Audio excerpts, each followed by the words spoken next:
नमस्कार दोस्तों, विष्णु पुराण में आपका बहुत बहुत स्वागत है। आज हम विष्णु पुराण के प्रथम अंश के 13वें अध्याय को शुरू करते हैं। राजा वेन और पृथु का चरित्र। श्री पराशर जी बोले, हे मैत्रेय, ध्रुव से शिष्टि और भव्य को उत्पन्न किया और भव्य से शंभु का जन्म हुआ तथा शिष्टि के द्वारा उसकी पत्नी सुक्षाया ने रिपुंजय, विप्र, ब्रकल और ब्रकतेजा नामक 5 निष्पाप पुत्र उत्पन्न किए। उनमें से रिपु के द्वारा बृहति के गर्भ से महातेजस्वी चाक्षुष का जन्म हुआ। चाक्षुष ने अपने भार्या पुष्करणी से, जो वरुण कुल में उत्पन्न और महात्मा वीरण प्रजापति की पुत्री थी, मनु को उत्पन्न किया। तपस्वियों में श्रेष्ठ मनु से वैराज प्रजापति की पुत्री नटवला के गर्भ में 10 महातेजस्वी पुत्र उत्पन्न किए। नटवला से कुरु, पुरु, शतघुम्न, तपस्वी, सत्यवान, शुचि, अग्निष्टोम, अतिरात्र तथा नवा, सुद्युम्न और 10वां अभिमन्यु, इन महातेजस्वी पुत्रों का जन्म हुआ। कुरु के द्वारा उसकी पत्नी आग्नेयी ने अंग, सुमना, ख्याति, क्रतु, अंगिरा और शिबी, इन 6 परम तेजस्वी पुत्रों को उत्पन्न किया। अंग से सुनीता के वेन नामक पुत्र उत्पन्न हुए। ऋषियों ने उसके दाहिने हाथ का संतान के लिए मंथन किया था।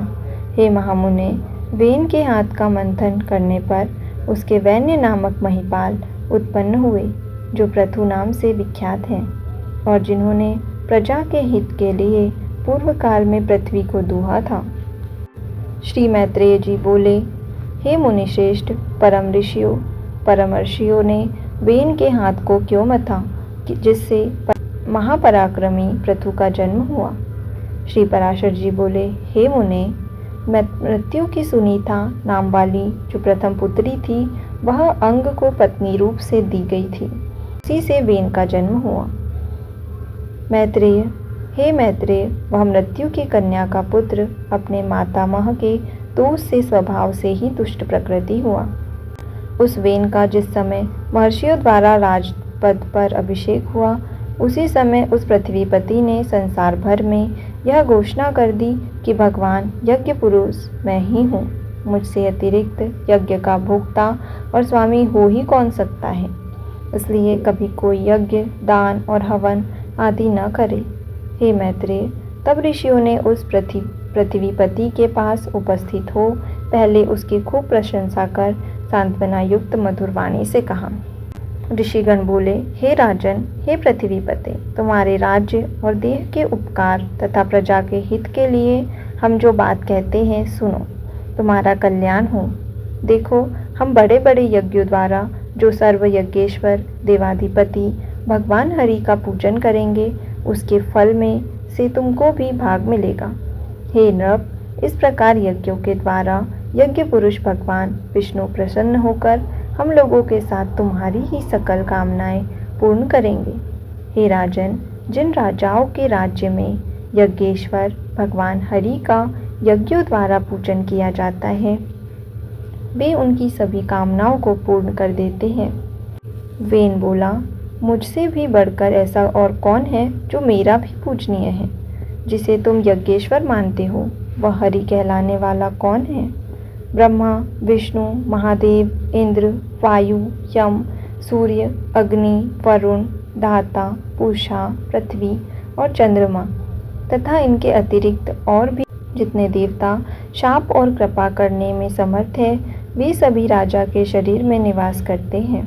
इस प्रकार राजा सर्वदेवमय है। हे ब्राह्मणों, ऐसा जानकर मैंने जैसी जो कुछ आज्ञा की है वैसा ही करो। देखो, कोई भी दान, यज्ञ और हवन आदि न करे। हे द्विजगण, स्त्री का परम धर्म जैसे अपने पति की सेवा करना ही माना गया है, वैसे ही आप लोगों का धर्म भी मेरी आज्ञा का पालन करना ही है। ऋषिगण बोले, महाराज, आप ऐसी आज्ञा दीजिए जिससे धर्म का क्षय न हो। देखिए, यह सारा जगत हवि का ही परिणाम है। श्री पराशर जी बोले, महर्षियों के इस प्रकार बारंबार समझाने और कहने सुनने पर भी जब वेन ने ऐसी आज्ञा नहीं दी तो वे अत्यंत क्रुद्ध और अमर्षयुक्त होकर आपसे कहने लगे, इस पापी को मारो मारो, जो अनादि और अनंत यज्ञ पुरुष प्रभु विष्णु की निंदा करता है और वह अनाचारी किसी प्रकार पृथ्वीपति होने के योग्य नहीं है। ऐसा कह मुनिगणों ने भगवान की निंदा आदि करने के कारण पहले ही मरे हुए उस राजा को मंत्र से पवित्र किए कुशाव से मार डाला। हे द्विज, तदनंतर उन मुनीश्वरों ने सब और बड़ी धूलि उठती देखी। उसे देखकर उन्होंने अपने निकटवर्ती लोगों से पूछा, यह क्या है? उन पुरुषों ने कहा, राष्ट्र के राजाहीन हो जाने से दीन दुखिया लोगों ने चोर बनकर दूसरों का धन लूटना आरंभ कर दिया है। हे मुनिवरों, उन तीव्र वेग वाले पर धनहारी चोरों के उत्पात से ही यह बड़ी भारी धूलि उठती दिख रही है। तब उन सब मुनीश्वरों ने आपस में सलाह कर उस पुत्रहीन राजा की जंघा का पुत्र के लिए यत्नपूर्वक मंथन किया।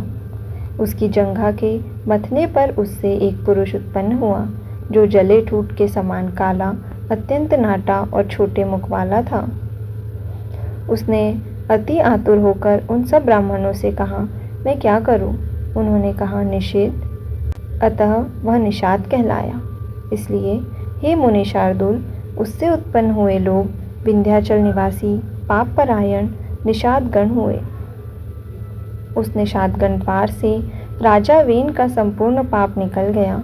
अतः निषादगण वेन के पापों का नाश करने वाले हुए। फिर उन ब्राह्मणों ने अपने दाएं हाथ का मंथन किया। उसका मंथन करने से परम प्रतापी वेन सुवन पृथु प्रकट हुए, जो अपने शरीर से प्रज्वलित अग्नि के समान देदीप्यमान थे। इसी समय आजगव नामक आद्य धनुष और दिव्य बाण तथा कवच आकाश से गिरे।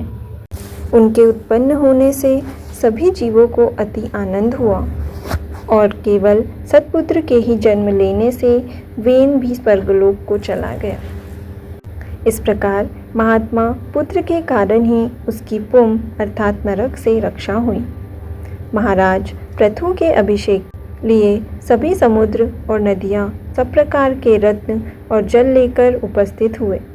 उस समय आंगिरस देवगणों के सहित पितामह ब्रह्मा जी ने और समस्त स्थावर जंगम प्राणियों ने वहां आकर महाराज वैन्य का राज्याभिषेक किया।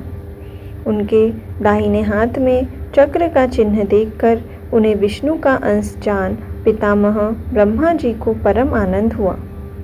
यह श्री विष्णु भगवान के चक्र का चिन्ह सभी चक्रवर्ती राजाओं के हाथ में हुआ करता है। उनका प्रभाव कभी देवताओं से भी कुंठित नहीं होता। इस प्रकार महातेजस्वी और परम प्रतापी वेनपुत्र धर्मकुशल महानुभाव द्वारा विधिपूर्वक अति महान राजराजेश्वर पद पर अभिषिक्त हुए। जिस प्रजा को पिता ने अपरक्त किया था, उसी को उन्होंने अनुरंजित किया। इसीलिए अनुरंजन करने से उनका नाम राजा हुआ। जब वे समुद्र में चलते थे तो जल बहने से रुक जाता था। पर्वत उन्हें मार्ग देते थे और उनकी ध्वजा कभी भंग नहीं हुई। पृथ्वी बिना जोते बोए धान्य पकाने वाली थी। केवल चिंतन मात्र से ही अन्न सिद्ध हो जाता था। गौएं कामधेनु रूपा थी और पत्ते पत्ते में मधु भरा रहता था। राजा पृथु ने उत्पन्न होते ही पैतामह यज्ञ किया। उसी महायज्ञ में बुद्धिमान मागध का भी जन्म हुआ। तब मुनिवरों ने उन दोनों सूत और मागधों से कहा, तुम इन प्रतापवान वेनपुत्र महाराज पृथु की स्तुति करो, तुम्हारे योग्य यही कार्य है और राजा भी स्तुति के ही योग्य है। तब उन्होंने हाथ जोड़कर सब ब्राह्मणों से कहा, ये महाराज तो आज ही उत्पन्न हुए हैं। हम इनके कोई कर्म तो जानते ही नहीं हैं। अभी इनके न तो कोई गुण प्रकट हुए हैं और न यश ही विख्यात हुआ है। फिर कहिए हम किस आधार पर इनकी स्तुति करें। ऋषिगण बोले, ये महाबली चक्रवर्ती महाराज भविष्य में जो जो कर्म करेंगे और इनके जो जो भावी गुण होंगे, उन्हीं से तुम अपना स्तवन करो। श्री पराशर जी बोले, यह सुनकर राजा को भी परम संतोष हुआ। उन्होंने सोचा, मनुष्य सद्गुणों के कारण ही प्रशंसा का पात्र होता है, अतः मुझको भी गुण उपार्जन करने चाहिए। इसलिए अब स्तुति के द्वारा ये जिन गुणों का वर्णन करेंगे, मैं सावधानतापूर्वक वैसा ही करूँगा। यदि यहाँ पर ये कुछ त्याज्य अवगुणों को भी कहेंगे तो मैं भी उन्हें त्यागूंगा। इस प्रकार राजा ने अपने चित्त में निश्चय किया। तदनंतर उन दोनों ने परम बुद्धिमान वीर नंदन महाराज पृथु का उनके भावी कर्मों के आश्रय से स्वर सहित भली प्रकार स्तवन किया। उन्होंने कहा, ये महाराज सत्यवादी, दानशील, सत्य मर्यादा वाले, लज्जाशील, सूरद, क्षमाशील, पराक्रमी और दुष्टों का दमन करने वाले हैं। ये धर्मज्ञ, कृतज्ञ, दयावान, प्रियभाषी, माननीयों को मान देने वाले, यज्ञपरायण, ब्राह्मण्य, साधु समाज में सम्मानित और शत्रु तथा मित्र के साथ समान व्यवहार करने वाले हैं। इस प्रकार सूत और मागध के कहे हुए गुणों को उन्होंने अपने चित्त में धारण किया और उसी प्रकार के कार्य किए।